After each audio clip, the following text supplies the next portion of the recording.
The Crucible of primordial life is one of the most crucial elements in the history of the Lands Between, but it's also one of the most confusing. Despite being alluded to in numerous item descriptions, it's unclear precisely when the Crucible existed, who or what is responsible for its creation, and even what it is. Various theories claim the Crucible is alternately a tree, a vessel, an era of history, or a supernatural force. In this video, I'm going to explore the role of the Crucible in the narrative of Elden Ring by examining item descriptions, the Japanese text, cut content, and the symbolism of the imagery used to describe the Crucible. Hopefully we can shed some light on this mysterious concept, and I think you'll be surprised by some of the theories proposed in this video. Before we get started, I'd like to thank the content creators Quelaag, the Red Scholar, Last Protagonist, and Casitive for providing interesting theories, feedback, and help with the Japanese translations. If you're unfamiliar with these names, I'd highly recommend checking them out, and I've linked their channels in the description below. Also, if you're interested in analyses of Elden Ring's lore, please consider subscribing to this channel and checking out some of my other videos. With that said, let's begin.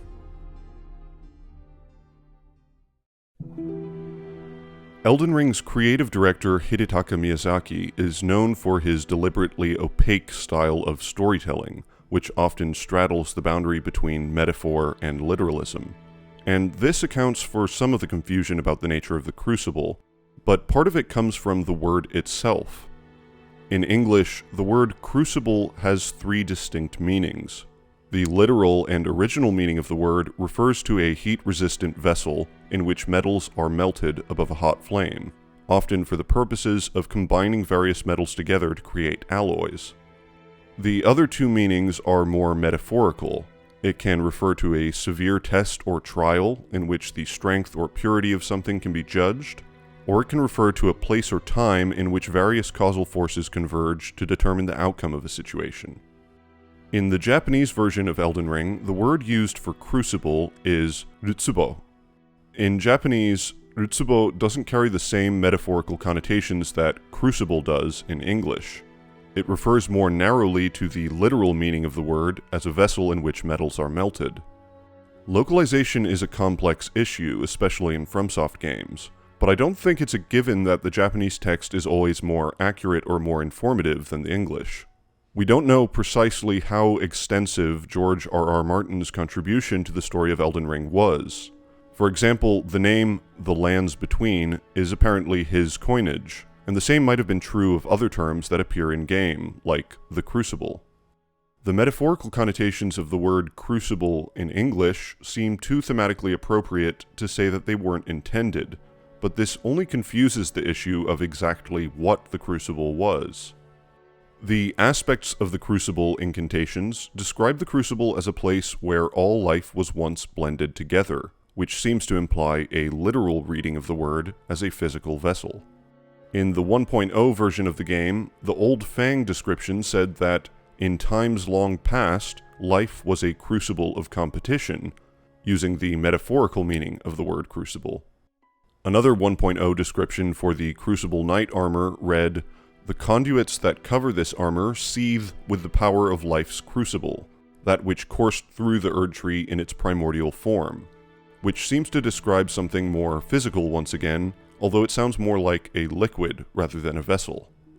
In the current version of the game, the Godskin Noble set says that the Crucible was the Erd Tree in its primordial form, which is a bit confusing, partly because it's difficult to imagine a kind of bucket turning into a tree, and because it seems to contradict the previous description of the Crucible Knight armor. Throughout this video, I will reference certain pieces of cut content, but it's important to treat these with a certain degree of skepticism. Given Miyazaki's predilection for obscure narratives, it's not difficult to imagine that content might be changed or removed from the game because it lays things out too explicitly. But it's also possible that the narrative itself dramatically changed over the course of development, and cut content could be cut because it doesn't agree with the new version of the story. Cut content can provide insight into where the developers' minds were at an earlier stage, But without knowing the reason that something was cut, it's unwise to base any theory on cut content unless it also agrees with enough other evidence in the current version of the game. In order to understand what the Crucible is, let's start by examining the imagery and concepts used to describe it. There appear to be 4 traits or images used to characterize the Crucible. The color red, a chaotic mass of tree roots or branches, the shape of a spiral vortex, and the related symbol known as a caduceus. I'll examine each of these characterizations in turn, starting with the color red. The clearest source of information we get about the Crucible comes from the equipment of the 2 named Crucible Knights, Ordovis and Siluria. Both Crucible Knight armor sets have a coppery red-gold color, which is explained in the description for the similarly colored Ordovis's greatsword. This sword is imbued with an ancient holy essence. Its red tint exemplifies the nature of primordial gold, said to be close in nature to life itself. Gold was at one point tinged with a red color, which parallels the primeval red lightning of the dragons, which later became gold-colored when it was adopted by Lendel's dragon cult. It's also reflected in the various types of rune items, the most powerful of which take on a reddish hue. Even outside of gold, the color red often appears to be associated with the past, an observation made by Quelaag. For example, the trees in the ancient mausoleum city of Faramazula have red leaves, whereas in the Altus Plateau the same trees are amber yellow, and the founding glintstone sorcery has an indigo color to it, whereas the modern sorceries are blue-green or pure blue. If the golden Elden Ring changed from a coppery red color to the amber yellow that we now see, it begs the question, what caused this change? The most logical answer is that something red was removed. The description for the mending rune of the Death Prince says that the Golden Order was created by confining Destined Death. Destined Death is another name for the Rune of Death, which has a red color. If removing Destined Death from the Elden Ring was the impetus for the development of primordial gold into the yellow gold of the Golden Order, it would make a certain kind of sense in terms of the metaphorical meaning of the word Crucible. In a world where true death was possible, the threat of death would inspire warriors to tenaciously cling to life. Battles would be fought more feverishly, and that violent competitive struggle would be a severe trial out of which only one victor could emerge. Once death was sealed away, that competitive vigor would dissipate. This sentiment is reflected in the description for Malekith's armor. Champions knew what was at stake. Indeed, that is what made them champions. It's possible that Destined Death was responsible for the red tint of primordial gold, but I'd like to suggest a more physical explanation for this color. Blood. The description for the Haligtree Knight armor says, though watered with Miquella's own blood since it was a sapling, the Haligtree ultimately failed to grow into an Erdtree. This is very odd because it implies that the Haligtree should have grown into an Erdtree as a result of being watered by Miquella's blood. For some reason, Miquella thought that the correct way to produce an Erdtree was by watering his tree with blood. This is a very specific and unusual thing to believe, and the most logical explanation for this belief is that the golden Erdtree was also originally watered with blood, or something similar. Throughout the Lands Between, the roots of minor Erdtrees are surrounded by shattered warrior jars. One interpretation of this scene would suggest that the warrior jars have been shattered by the Erdtree avatars in order to spill their bloody innards upon the ground as fertilizer. In fact, that may have been the original reason for creating the warrior jars, as tools to retrieve blood from the battlefield and fertilize the minor Erdtrees. None of the dead minor Erdtrees are surrounded by these shattered jars. Since the dawn of humanity, blood has been a symbol for the vitality of life, for the obvious reason that severe blood loss results in death. The classic vampire myth describes vampires imbibing the blood of the living for sustenance, because those who are undead lack vitality, and the only way to fulfill that lack is to parasitize the red elixir which sustains life.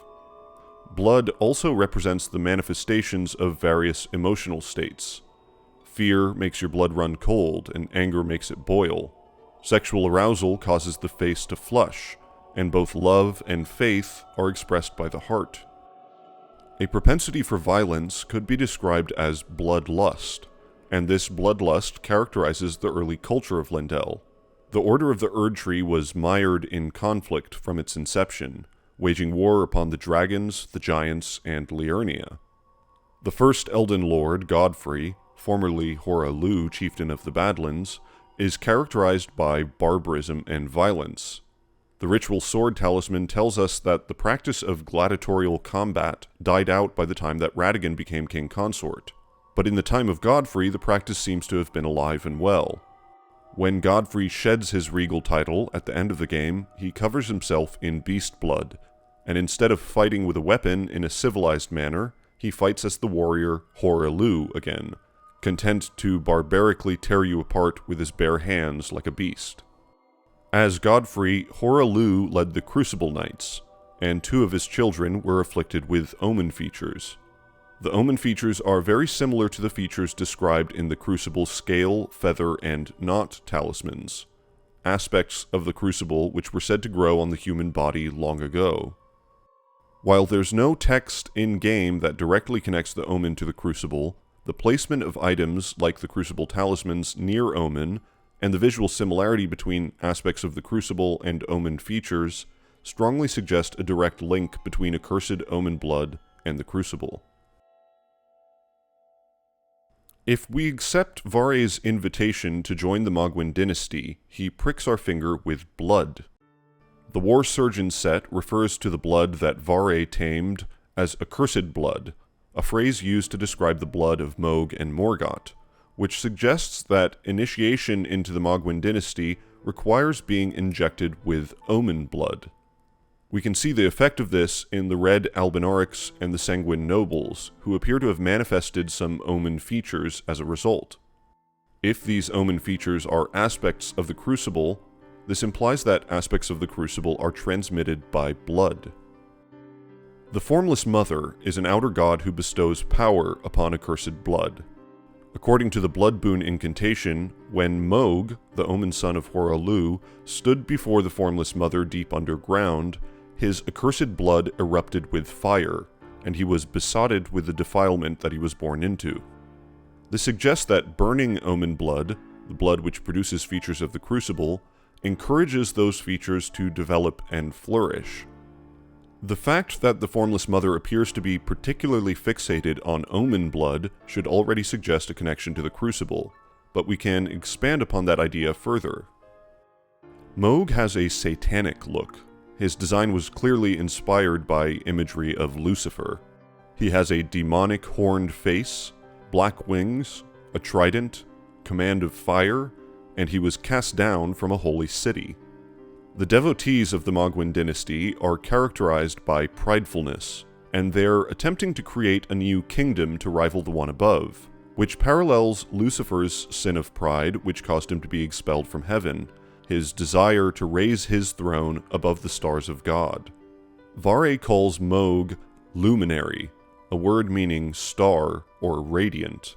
The similar word Lucifer means bringer of light, which comes from the original Greco-Roman myth of Lucifer as a god of the morning star, referring to the planet Venus, which shines like a bright star in the morning.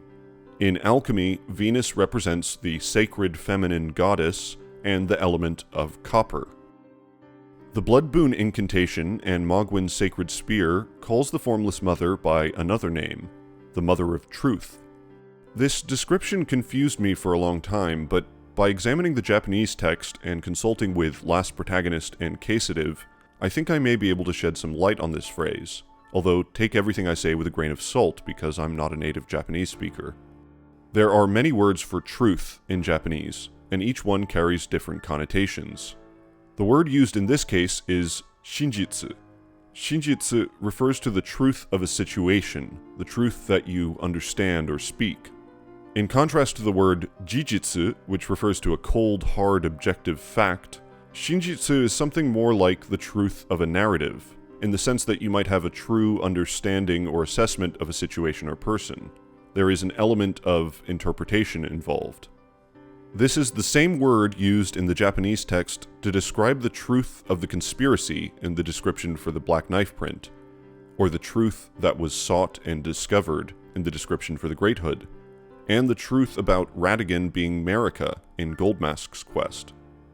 From these examples, we could formulate the proposition that the word might refer to a truth that is somewhat obscured, the real truth of the situation, rather than what is commonly believed. The Crucible scale, feather, and knot talismans describe how aspects of the Crucible were considered divine in ancient times, but are now disdained as an impurity. This attitude is reflected throughout the world, where creatures displaying aspects of the Crucible, like Omen and Misbegotten, are treated as slaves or worse.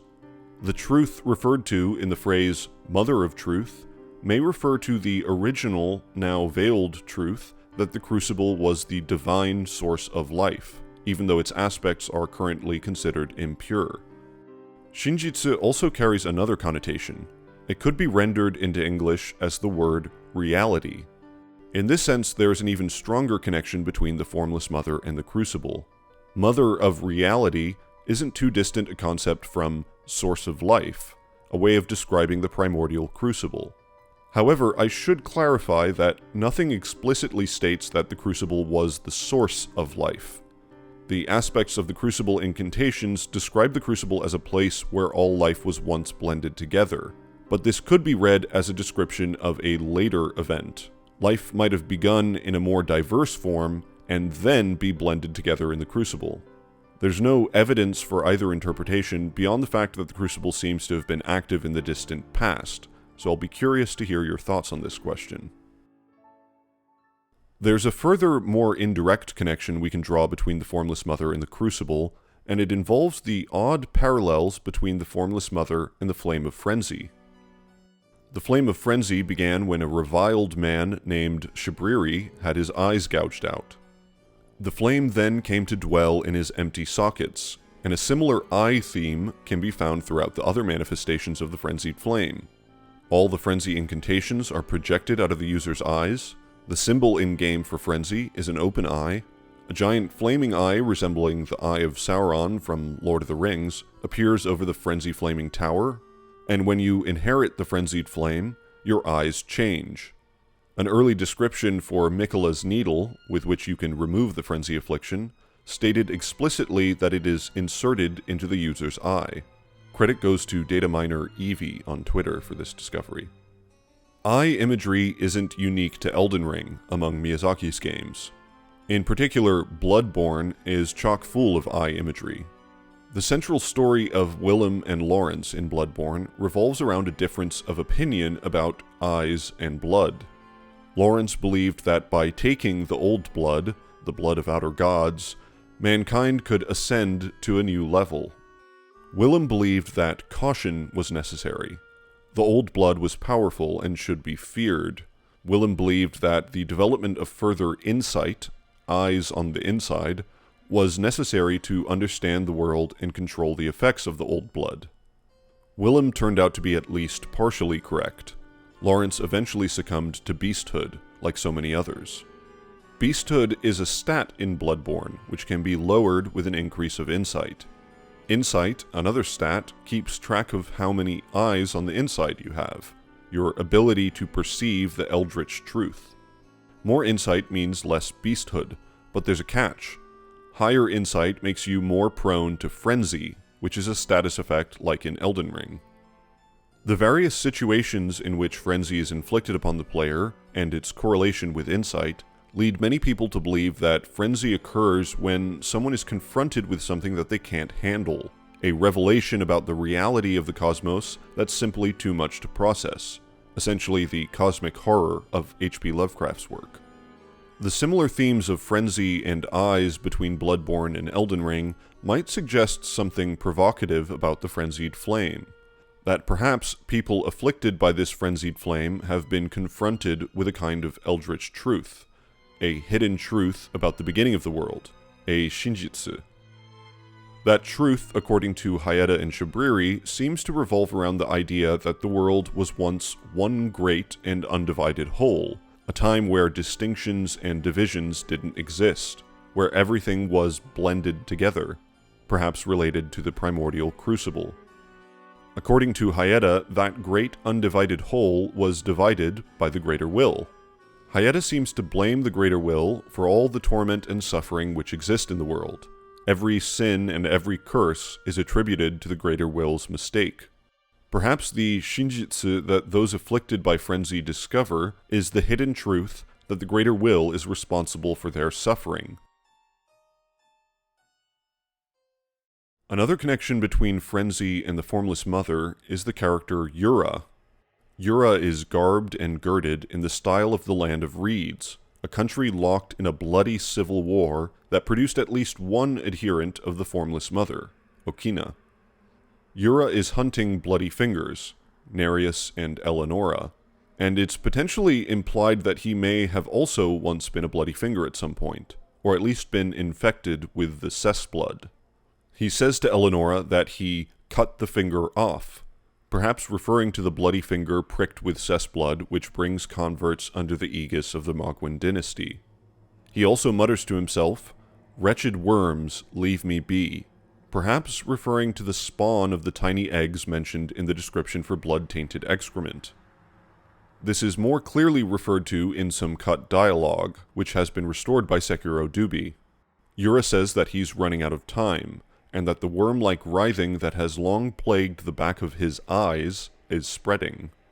What's odd about this process is that at the culmination of his affliction, which seems to be connected with blood and perhaps the Formless Mother, he is possessed by Shabriri, the man who first discovered the Flame of Frenzy.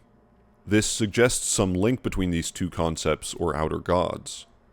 Hayeda appears to inhabit or duplicate the body of someone else in the same way that Shabriri does, and while Irina doesn't appear to have any connection to the Formless Mother, she is killed by Misbegotten, which are held to be a punishment for making contact with the Crucible.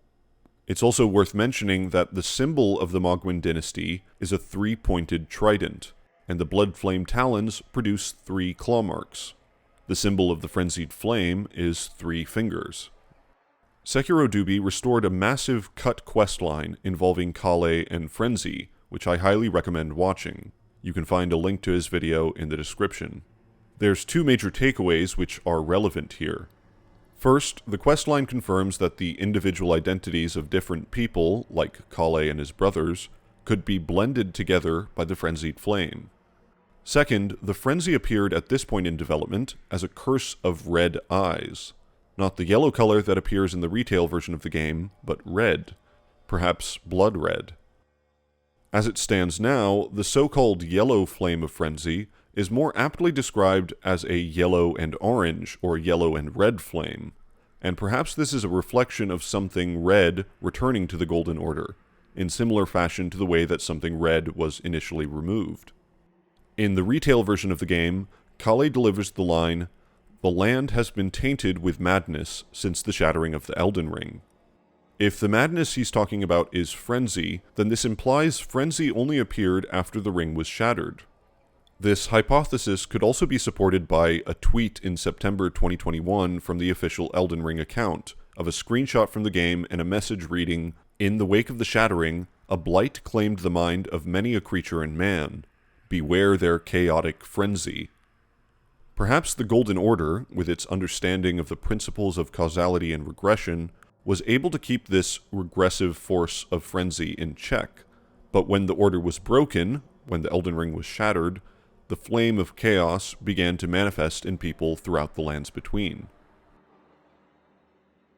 Shabriri initially discovered the frenzied flame when his eyes were gouged out, and there is another group of people who had their eyes gouged out as well, the guilty. The description for the Briar sorceries says, "The guilty, their eyes gouged by thorns, lived in eternal darkness. There, they discovered the Blood Star." While this doesn't explicitly reference the Formless Mother, the connection between various celestial objects and outer gods or divine forces lead me to believe that the Blood Star is at least connected to the Formless Mother, if not outright the same thing. It's curious that in the cases of both Shabriri and the guilty, their eyes were gouged out, and in this darkness, a powerful celestial force or outer god seems to have appeared. Yura became Shibriri after the worm-like writhing that plagues the back of his eyes reached its conclusion. Hyetta perceives the frenzied flame even though she's blind, and prophets who glimpse flame within the faith are blindfolded. In Mohg's case, his left eye has been gouged out by an inward-growing omen horn, and perhaps that's how he first encountered the Formless Mother. There are several characters in-game that appear to be guilty. Elemer of the Briar, also known as the Bell-Bearing Hunter, Mad-Tongue Albrich, the heretical sorcerer, and the thorn sorcerers who accompany fire monks in most places they appear. In each case, the thorns which symbolize the guilty nature of these characters is associated with blood. The blood-thorn sorceries, in the case of Albrich and the thorn sorcerers, and the Briar Great Shield, which causes blood loss, in the case of Elemer. Thorns also block the entrance to the Erd Tree before it's engulfed in flame. The seal of thorns seems to be Radagon's crosshatch rune, which is very odd. The inspiration for this rune's design may come from the Web of Wyrd, a pagan symbol based on ancient Norse myths and runes. The Web of Wyrd symbolizes the threads of past, present, and future woven together by the three Norns, the giantess sisters in Norse mythology who weave the tapestry of fate at the sacred well which sits at the base of the World Tree. An image which calls to mind the giant maidens, which can be accessed by the wells which lead to the eternal cities. Why Radagon would carry a rune which might symbolize fate is unclear, but perhaps he appropriated this design from the seals of Raya Lucaria while he was living there. Fate was once writ in the night sky, and when Radagon married Rennala, he cleansed himself in celestial dew, a night tear from the eternal city which recalls the time when the stars guided fate. Perhaps during his time in Liurnia, Radagon learned something about fate which led to the development of his rune. Giant thorny sword objects pierce the bodies of the vanquished fire giants in the mountaintops near the Guardian's garrison. I mentioned these objects in my video on the Helfin, and I'm still just as uncertain what they represent, but it's curious that a similar type of impalement occurs when afflicted by Deathblight. There's a passing resemblance between the roots of Deathblight and the blood thorns of the thorn sorcerers. In fact, in Stormveil, Deathroot takes on an explicitly thorny form. This makes me wonder if Deathroot is in some way a bastardized form of Bloodthorns, the same type of power only corrupted by the influence of Godwyn's soulless body. It's also interesting to note that buzzing flies can be heard in the area around Godwyn, as well as near the Deathblight-infected Rajir, which might connect with the blood-tainted excrement and the swarm of flies incantation of the Mohgwyn dynasty. Both Albrich and the Thorn Sorcerers wield the Staff of the Guilty, which has perhaps the second most provocative item description in all of Elden Ring, after the Helfin Steeple. The description reads, "A heretical staff fashioned from a smoldering, withered sapling that turns the blood of sacrifices pierced by it into glintstone, similar to hex magic." This staff describes a type of magic similar to hex magic, which uses fire, a burning branch, to turn blood into glintstone. We can assume this glintstone is red, given the description on Albrich's clothing, which also refers to the blood of sacrifices. Curiously, this item somewhat resembles Miquella's Bewitching Branch, which also pierces enemies and produces a red mist. Red glintstone also appears on the Gelmir glintstone staff, which enhances lava sorceries. These lava sorceries were developed by Praetor Rykard when he discovered the ancient hexes of Mount Gelmir. Curiously, Rykard's themes of fire and blending blood together as family seem to parallel the life-blending themes of the Crucible, and perhaps Rykard's study of ancient hexes relates to the Crucible in some way. Hexes are also referred to in the descriptions for Rancor Call, Ancient Death Rancor, and the Rancor Pot, which all produce ephemeral skulls engulfed in the pale blue ghost flame, similar in name and appearance to the skulls produced by Rykard's Rancor, although his are colored red. We can postulate that hexes may have been an ancient type of magic involving fire and the manipulation of life or death. Interestingly, these Ghost Flame sorceries and Rykard's Lava sorceries both require faith in addition to intelligence. The Bloodthorn sorceries are unique among the sorceries in that they require only faith. The dichotomy and unification of faith and intelligence has been a favorite theme of Miyazaki's since Demon Souls. One of the central stories in Demon Souls was the story of Sage Frake and Saint Urbane, two men of great power whose rivalry embodied the dichotomy between intelligence and faith. Sage Frake studied the Soul Arts, a dark magic born from the power of the Old One and demon souls. Saint Urbane was a missionary of God, a man who believed that faith was the answer and that the power of demon souls was evil. But they were both of them deceived. An item called the Talisman of Beasts reveals that the god of Saint Urbane's faith and the Old One of Sage Frake's study are actually one and the same, and thus the talisman can be used to cast both miracles and sorceries. The talisman is wielded by a man named Skirver the Wanderer, who uses it explicitly to cast fire magic. This concept of fire being the most ancient source of power and a kind of unification of faith and sorcery is also present in Dark Souls 3. Pyromancies require both faith and intelligence, and coincidentally the pyromancer Cornyx wears a blindfold in order to observe pyromancy's true essence. The Hexes of Elden Ring appear to carry on this recurring theme of fire, the manipulation of souls, and the unification of faith and intelligence. If the Hexes of Gelmir and the ancient Ghostflame Hexes are so similar, we might ask what exactly makes them different colors. The Grave Violet description might shed some light on this. It tells us that this purple flower is the hue of Ghostflame, but that clearly doesn't seem to be the case at the moment. Ghostflame is pale blue. Perhaps in a more ancient time, Ghostflame was purple, and something red was removed, giving it its current pale blue color. That red quality may have been the Rune of Death, which was plucked from the Golden Order upon its creation. The Rune of Death produces a deep red flame. That red flame once granted power to the Black Flame, and the Black Flame incantations have a similar appearance to the Giant's Flame. Perhaps all of these flames were once one great crucible fire, in which all flames and all life were blended together. And perhaps the manipulation of this great fire produced the spells now referred to as hex magic. Let's move on from fire for the moment to cover the final guilty character, Elemer of the Briar. Elemer hails from the land of Eochaid, a lesser, long-vanished domain. The Briar Great Shield describes the land of Eochaid as a land of proudly solitary ascetics. An ascetic is someone who renounces material comforts and practices extreme self-discipline, usually as a religious practice. In the Japanese description, the word used is shugenja, which refers to a particular spiritual tradition based on Buddhism and Shinto. Monks of Shugendo perform ascetic practices in the mountains, producing supernatural abilities by some descriptions. This was part of the inspiration for the Senpo temple in Sekiro, one of the idols of which is called Shugendo Idol. The use of this word to describe the land of Eochaid may suggest that Eochaid was situated in the mountains before it vanished, perhaps even the mountaintops of the giants. Perhaps the thorn sorcerers situated in the mountaintops were originally from Eochaid.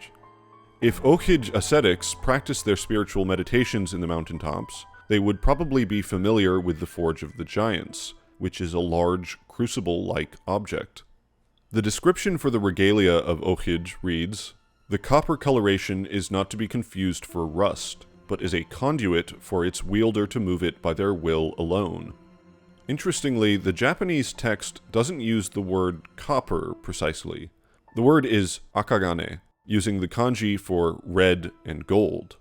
The more modern scientific way of referring to copper is the word do, which is the word used in the description for the man-serpent shield, but in the past, copper was called akagane to refer to the red tint of this metal. The kanji for gold in this context didn't necessarily refer to gold specifically, but meant more broadly just a metal, in the same way that the older word for silver was shirogane, meaning white gold or white metal. Translating akagane as copper is perfectly reasonable, but the use of this older word with the kanji for red gold could imply a connection between this copper-colored sword and the red-tinted primordial gold of Ordovis's Crucible Greatsword. This connection between the two swords brings us to another quality which characterizes the Crucible, the shape of a spiral vortex. The skill on Ordovis's Greatsword is called Ordovis's Vortex, and the description tells us that this magical spinning attack channels the power of the Crucible. The skill for Siluria's tree similarly uses a spinning attack which surrounds the spear in a vortex of wind. Both of the Eochaid sword skills produce a similar spinning effect, although of a deeper red color.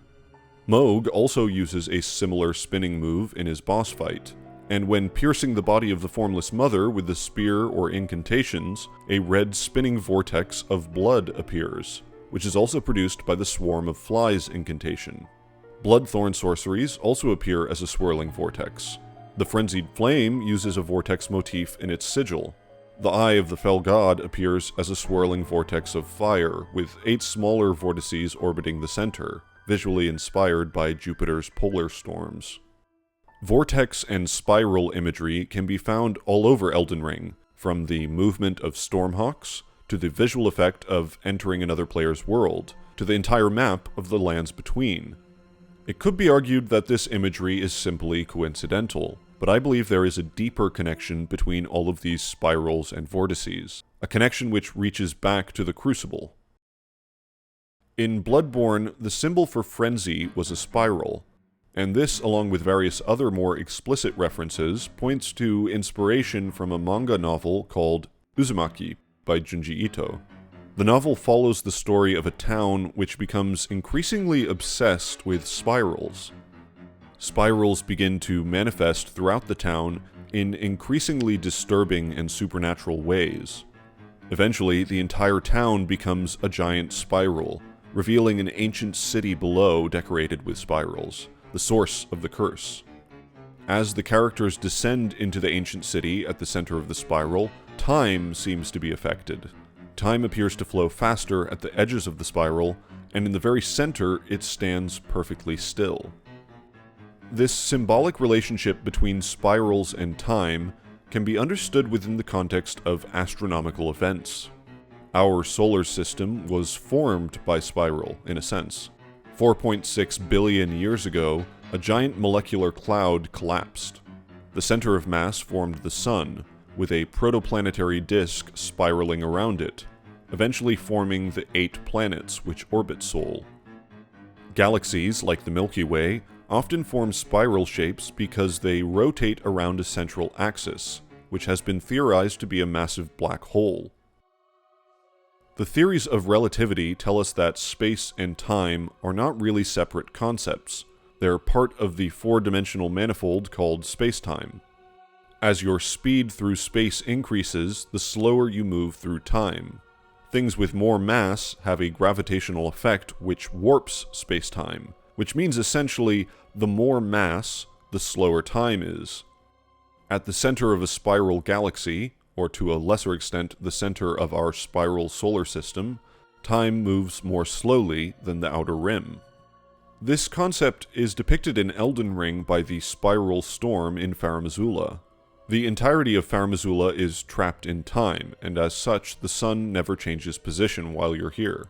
But if you enter the spiral vortex at the center, you'll actually go backwards to a fixed point in time, to the seat of Placidusax, the Elden Lord in the age before the Erd Tree. This time distortion is clearly tied to gravity because the city is floating. There is some circumstantial evidence that Farum Azula used to sit in the center of the Lands Between. St. Trina on Twitter has been exploring the concept of a Lands Between Pangea theory, which is very thought-provoking. The ruins of Farum Azula can be found throughout Limgrave and Caelid, which at least indicates that it sat above these countries at one point. Perhaps the Great Storm in Farum Azula was once the center of mass in the Lands Between, the true storm, a crucible storm, from which everything else spiraled outwards. The gravity sigil bears strong resemblance to a magnetic field, and this may have something to do with the power of lightning wielded by ancient dragons. The weapon skill for the Stormhawk axe is called Thunderstorm, and it produces a whirling vortex of wind imbued with the power of lightning. This lightning is golden, but it's not too much of a stretch to imagine that in older times, when the true storm raged, the lightning might have been the primeval red lightning of the ancient dragons. Gravity magic is purple in Elden Ring, like the ancient color of Ghost Flame, and if red lightning forms one pole of that magnetic field, it follows that something blue would presumably exist on the other pole, something like glintstone sorcery, perhaps. The symbolism of red and blue colors in Elden Ring is an extremely complex topic which deserves its own exploration, but right now we're getting a little sidetracked, so let's move on to something else associated with the Crucible, the caduceus. The caduceus is an ancient symbol representing Mercury, the god, the planet, and the metal. Caduceus symbols appear in many places in Elden Ring, but most relevant to this discussion is Siluria's armor. Siluria's helmet and spear, which model the crucible of primordial life, depict a disordered mass of roots or branches, and the spear in particular looks very similar to the Elden Ring pattern seen in Farum Azula, suggesting that that version of the Elden Ring may have been the form of the ring during the time of the Crucible. Siluria's chest piece depicts a caduceus symbol emerging from a more chaotic mass of root-like designs at the bottom. This is a leap, but it's possible that the primordial form of the Erd tree, born from the Crucible, was in fact shaped like this caduceus symbol, a tree made of two intertwining trunks, emerging from a chaotic bed of roots. The crossed tree tower shield depicts this kind of tree, and while it doesn't explicitly reference the Erd tree, it doesn't seem like too much of a stretch to postulate that it is. The armor sold by the merchant who sells the shield is clearly from an older period of time, given the Crusade-era style of the armor, rather than the medieval style of the Shattering-era armor. I find this idea of the cross tree being the Erd tree fairly compelling for the secondary reason that the world's spiral tree from Berserk is a clear inspiration for the Erd tree in Elden Ring. Although I've ventured far into speculative territory so far, I think that the image of a caduceus tree emerging from a chaotic mass of roots, fed by a spiral vortex of blended copper or red-gold blood in a hot flame, seems to appropriately describe the Crucible, in a way that I can't fully explain. This isn't a conclusion based purely on factual evidence, but more on symbols and imagery, so there's a lot of room for interpretation. I'll be curious to hear your thoughts in the comments below. The caduceus symbol brings us back to Miquella's Halig tree, and the idea of watering a tree with blood, because the caduceus is featured prominently in Miquella's sigil and various Halig tree designs. If Miquella wanted to create a new Erd tree, it stands to reason that he might attempt to use a similar method to construct his as the method used to construct the existing Erd tree, in other words, a crucible. The caduceus symbol is very similar to the double helix of DNA, which forms the basis for all life in the world. As a symbol of life, it seems reasonable to suppose that this symbol, which appears on Crucible Knight armor and Miquella's Halig tree, might indicate that Miquella used the power of the Crucible of primordial life to create his Halig tree. On this point, it's interesting to note that the Torch of Saint Trina, who is all but confirmed to be Miquella, depicts Saint Trina with a single eye in the middle of their forehead, similar to the Fire Prelate's armor and candlestick designs, as well as the face of the one-eyed fell god. Credit goes to Rubedo the Red Scholar for observing this feature of the Fire Prelate armor. This depiction of a one-eyed Trina may indicate that Miquella used some power of the fell god's fire in the creation of his Halig tree. If the Forge of the Giants is the Crucible, or commands some kind of crucible power, this would make sense. Throughout Alphael, there are various stone basins which loosely resemble the Forge of the Giants. Decorating the base of these structures are upside-down skull motifs, perhaps implying that the souls of the dead were blended in these basins. Miquella grew his Halig tree because he sought a way to cure his sister's affliction of rot. In Elden Ring, rot is depicted as scarlet rot, which is a curious use of the color red. In alchemy, and in nature, rot would usually be associated with the color black, something more like what we see at the roots of the Erd tree where Godwyn's corpse lies. The role of rot and decay in the natural order of life is to decompose dead tissue in order to feed other forms of life. A cycle of birth, death, rot, and new life. In Elden Ring, rot is described as a cycle of decay and rebirth, but importantly, natural death has been removed from this system. The Rune of Death was plucked from the Golden Order upon its creation. Rot still exists, but in a world without death, and perhaps this explains the scarlet color of rot.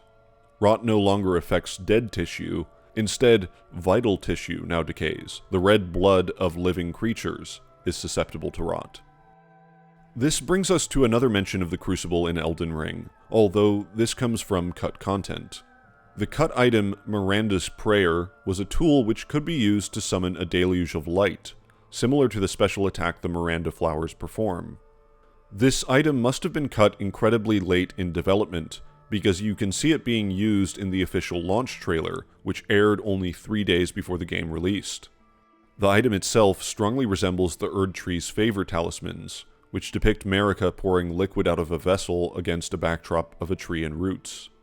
The description for Miranda's Prayer reads, "This statuette depicts a flower that preys on humans posed in prayer. Miranda, maiden of the flower crucible, is said to have been the very first of this breed."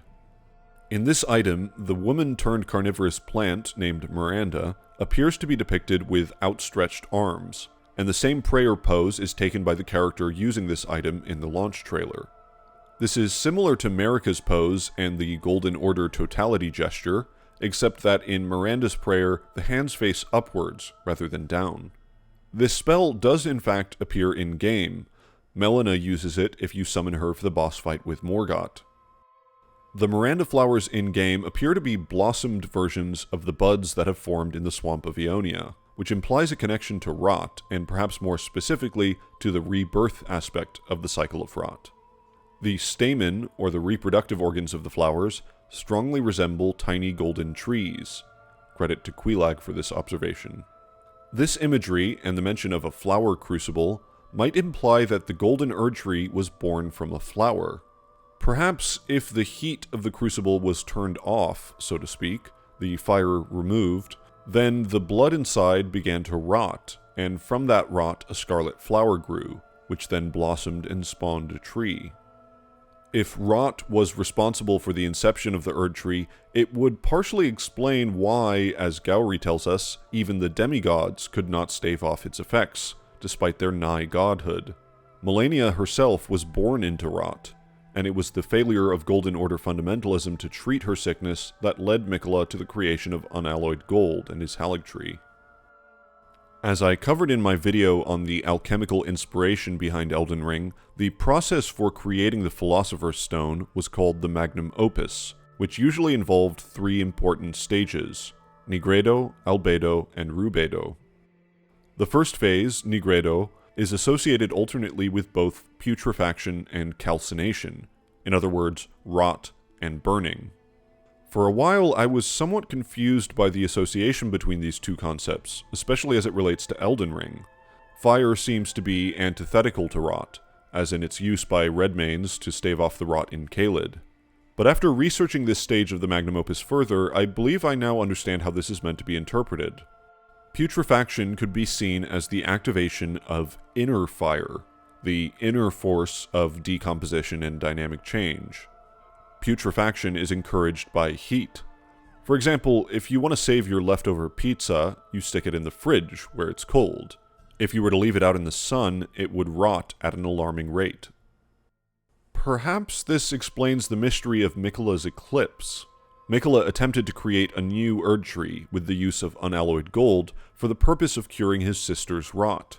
But for some reason this plan failed, and perhaps it failed because the world was still corrupted, in a sense, by the fire of the sun. If the eclipse could be summoned, the sun swallowed, perhaps that would remove heat from the world, cast it into a cold winter where putrefaction was no longer possible. If this is true, we could describe Miquella's plan as a sort of extension or logical next step from the Golden Order. The Golden Erd Tree and the Golden Order are the product of the primordial coppery red gold of the Crucible, but it seems that some alchemical process has taken place to transform one into the other. Perhaps a process of cooling, by way of sealing the giant's flame of ruin, and of separation, by way of expelling the rune of death, and aspects of the Crucible, like the Omen and Misbegotten, from the auspices of the Order. Perhaps the unification of the fate of the moon and the Order of the Erd Tree through Radagon's marriage to Rennala was also an essential step in this process. Whatever the process was, it eventually turned a red gold into the amber yellow that we see today.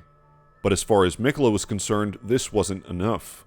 The gold had to be further refined into a pale whitish color, perhaps by swallowing the sun, and by including in his order creatures like the Albinaurics, which lack red blood. If the primary ingredient of the original Crucible was blood, it begs the question, whose blood was it? When I considered this question, the first answer which popped into my head was dragon blood, thinking of the similarity between draconic features and the aspects of the Crucible as seen on the Omen and Misbegotten. Imagine my surprise when I discovered that dragon's blood refers commonly to two different materials. One, a bright red resin derived from a particular species of tree, and two, a compound of mercury sulfide, sometimes known as cinnabar, which was historically used as the main source for the refinement of elemental mercury, the most important element in the historical practice of alchemy, often considered the key ingredient in producing the Philosopher's Stone. As Bonfire VN has shown in his video, which I've linked to in the description, Dragonlord Placidusax has 3 missing heads. This number is suggestive, considering the relationship between the 2 and the 3 fingers. This is pure wild speculation, but perhaps those missing 3 heads were the primary component of the primordial Crucible, an alchemical solution of dragon's blood refined to produce the golden Erd Tree and its order, and then further refined by Miquella to produce unalloyed gold. The caduceus symbol represents elemental mercury, and perhaps Miquella's creation of unalloyed gold is a parallel to the ancient alchemist's practice of refining dragon's blood into mercury in order to produce the Philosopher's Stone, and thus gold. Dragon's blood, or more specifically dragon hearts, are the wafer of choice for those partaking in dragon communion. Devouring the heart of a dragon makes its power yours, a primal blood ritual in which aspects of the victim and executioner are blended together. Yura's questline might indicate some connection between dragon communion and the Formless Mother. Eleonora was a Drake Knight, and Yura seems to be intimately familiar with dragon communion, as he warns you about the deleterious effects of consuming dragon hearts. If the violet bloody finger Eleonora was seduced by the Mogwin dynasty after consuming dragon's blood, it might indicate some relationship between the two. The Dragon Communion Seal, formed of drake blood, and Dragon Communion incantations require Arcane to use, a stat which also governs the blood incantations of the Formless Mother. It's also worth mentioning that the Forge of the Giants is decorated with dragon motifs. We're veering wildly into unhinged speculation at this point, so before our minds are afflicted with frenzy, let's cover one more piece of the puzzle. There is one important character I have yet to explore who might connect to the Crucible: Radagon of the Golden Order. Now, there aren't any direct links between Radagon and the Crucible, but the circumstantial evidence is extremely suggestive. Radagon's motivations seem to parallel themes of the Crucible. He sought a way to become complete by absorbing the knowledge of both sorceries and incantations, and when Marika shattered the Elden Ring, he sought to repair it. His motivations are driven by the desire to make things whole, to put them together, ultimately leading to his conjunction with Marika, a kind of blending of life. This blending of life isn't dissimilar to the way that the Fell God manifests in the bodies of the fire giants. Radagon also has some ties with the fire giants, who may be connected to the Crucible. The giant's red braid references Radagon specifically, and in an early build of the game, the Sword of Night and Flame description seems to have explicitly connected the giant's flame to Radagon. Radagon also appears to have connections to the Misbegotten. In the game files, the Misbegotten are internally labeled Children of Radagon, and in the 1.0 version of the game, the winged Misbegotten Ashes description read, summons the spirit of a Radagon chimera from nearby a rebirth monument found throughout the land. The current description for those ashes tells us that the misbegotten are held to be a punishment for making contact with the Crucible. Leonine misbegotten feature a mane of red hair in similar fashion to Radagon's flowing red locks, and the color of his red wolf, a creature which uses a magic sword of coppery or red gold color, possibly of similar design to Ordovis's greatsword, only curved. In the Cave of the Forlorn, a Leonine misbegotten wields the Golden Order greatsword, the Moon greatsword gifted to Radagon by his wife Rennala, which he later reforged. Another Leonine misbegotten, in Castle Morn, wields the Grafted Blade greatsword, a sword which embodies the theme of blending disparate entities together associated with the Crucible. The description for this sword reads, "A lone surviving champion from a country now vanished was so determined to continue fighting that he claimed the swords of an entire clan of warriors." Outside of Castle Morn, a sword monument expands on this story. The Siege of Castle Morn. A lone hero fights for his vengeance, only to fall at the hand of Lord Godfrey. The description for the brick hammer found in Stormvale might also reference the same hero. It reads, "Weapon made from an ordinary stone brick, wielded by a laborer who led a rebellion, and later became a champion himself. Even among other bludgeons of its size, this weapon is especially weighty. The strength of a giant is required to wield it." Put on your gold foil caps, because I'd like to suggest a very crazy theory. Perhaps this champion was Radagon. The country now vanished, referenced in the Grafted Blade greatsword, recalls the description of Eochaid, a lesser, long-vanished domain. If Eochaid was in the mountaintops of the giants, as I suggested earlier, perhaps the special red-colored powers they developed were sourced from the power of the giant Crucible at the top of the mountain. Perhaps Radagon was also from this land, explaining his connection to giants and thorns, and the similar design between the regalia of Eochaid and the Sword of Night and Flame. Perhaps the land of Eochaid and its people were conquered by Godfrey. The exile armor loosely resembles the style of armor worn by Elemer, and the red-scarfed exile soldiers occupy Stormvale, where thorns are subsuming the castle walls. Perhaps the misbegotten were also from this land, defeated by Godfrey and transformed by the power of the Crucible into chimeras. The description for the rusted anchor, which is dropped by a scaly misbegotten, says that when the Tarnished left the lands between with their lord, one boat alone was said to have been left behind. This might indicate that the misbegotten were once Tarnished, and for some reason they made contact with the Crucible because they were left in the lands between during the Long March.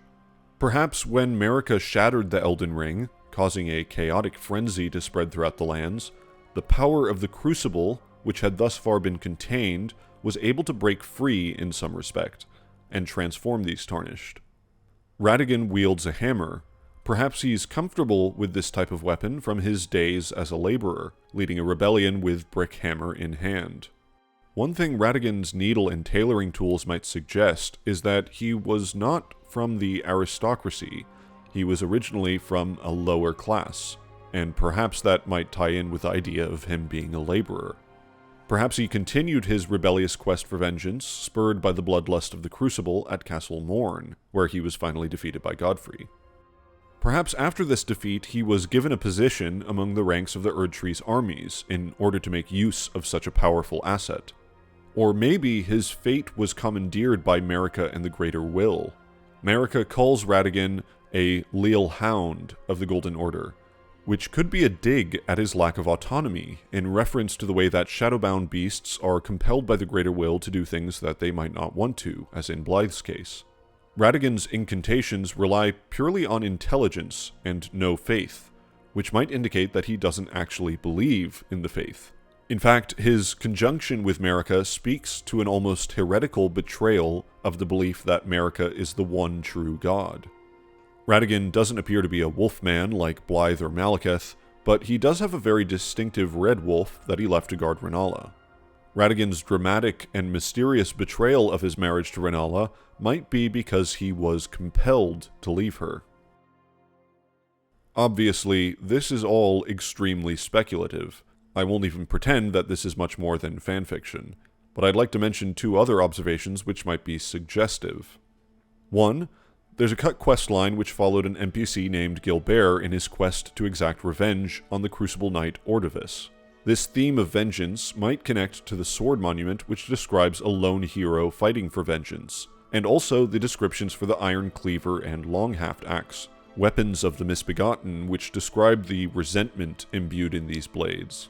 If Godfrey's Crucible Knights destroyed the land of Eochaid, this would be a good reason to seek vengeance. Eochaid is a Celtic word, as are the derivations of Siluria and Ordovis, perhaps pointing to a similar cultural background. 2.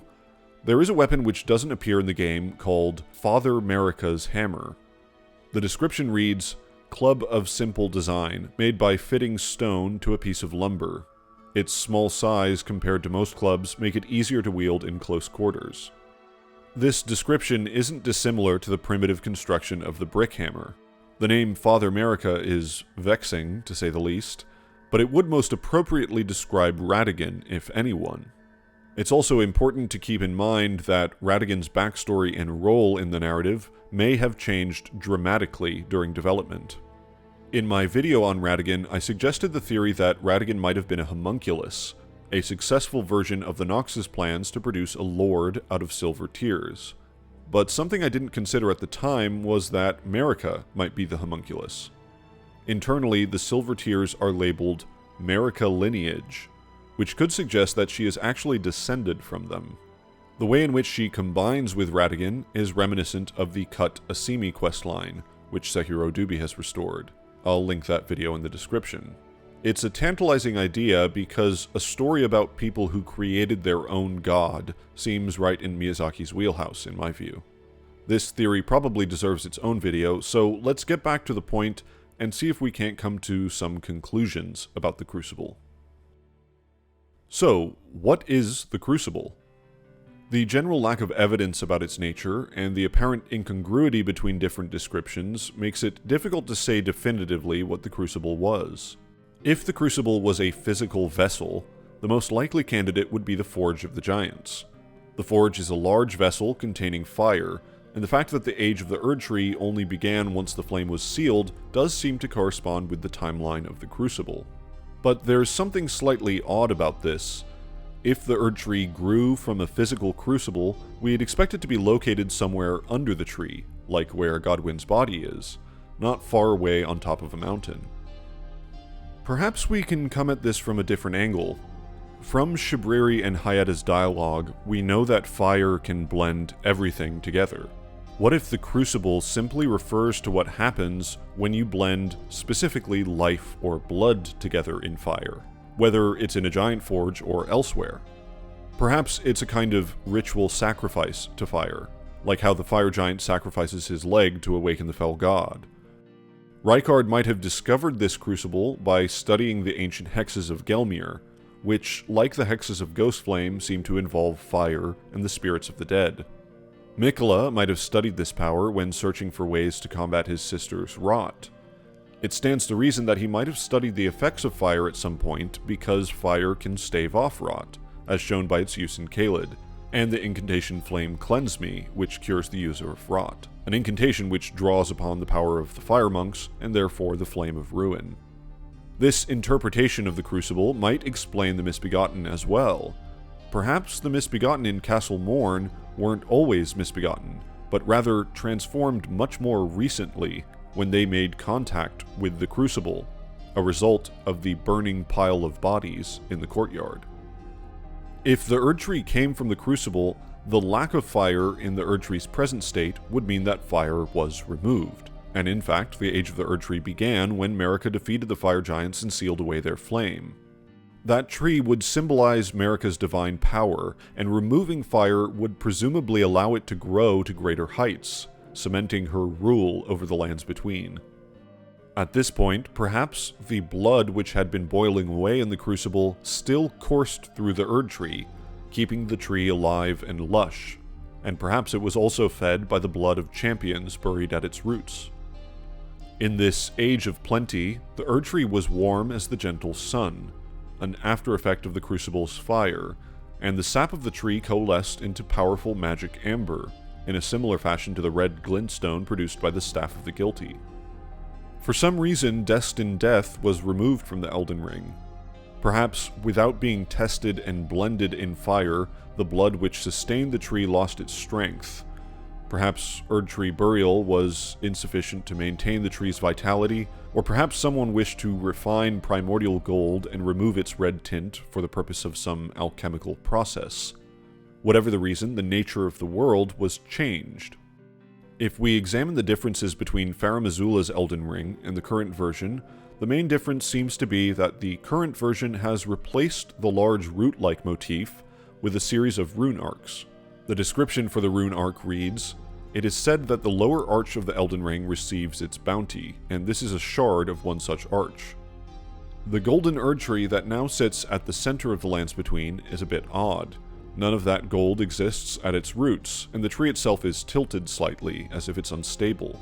Perhaps this indicates that in removing destined death, the tree was separated from its roots, and the blessings of its branches are captured by the lower arch of the Elden Ring and recycled back into the system. This is just speculation, but however this system works, it doesn't seem to be working well. The fallen leaves tell a story, that the Erdtree is dying. Marika may have figured this out, and perhaps that's why she shattered the Elden Ring, an act which seems to have brought the flame of frenzy into the world. Whatever happened before, the end result of this series of events is that a Tarnished of no renown arrives on the scene and unleashes the Rune of Death, burning the Erdtree and blending the life it contains in fire, returning the Crucible to the world. With this Crucible, we can forge ourselves a golden ring to establish our own order. From within the womb of this burning tree, a new world is born.